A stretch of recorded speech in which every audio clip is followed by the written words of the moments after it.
Je zou wel kunnen verwachten dat hier wat wespen te vinden zijn en andere insecten. Dus nu ga ik gewoon goed kijken wat ik zie. Oranje weken wie de landelijke wespentelling.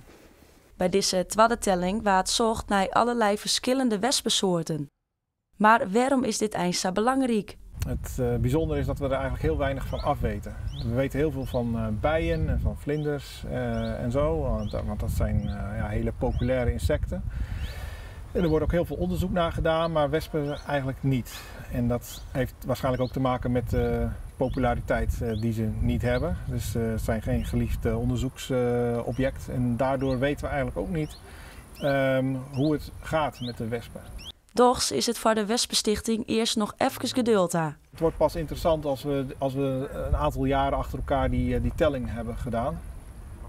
Zodat we een langjarig beeld kunnen krijgen. Gaat het dan omhoog of gaat het omlaag? Of blijft het stabiel? Dat is wat we hopen eigenlijk. En dan kunnen we er iets van zeggen. Nu zie ik een sluipwesp daar. Dat is heel snel. Verschillende wespensoorten loeken hele tijd meer naar boppen in Nederland. En dat is echt te vernemen in het noordoosten van Friesland. De afgelopen 10, 15 jaar is daar verandering in gekomen. En waarschijnlijk onder invloed van de klimaatopwarming zijn die hoornaars steeds verder Nederland ingetrokken. En nu vind je ze zelfs op de Waddeneilanden. De Wespenstichting is nou drokdwaande met het sammeljen van alle gegevens. En hoopt het in kwatten de eerste uitslagen met een oor te vergelijken.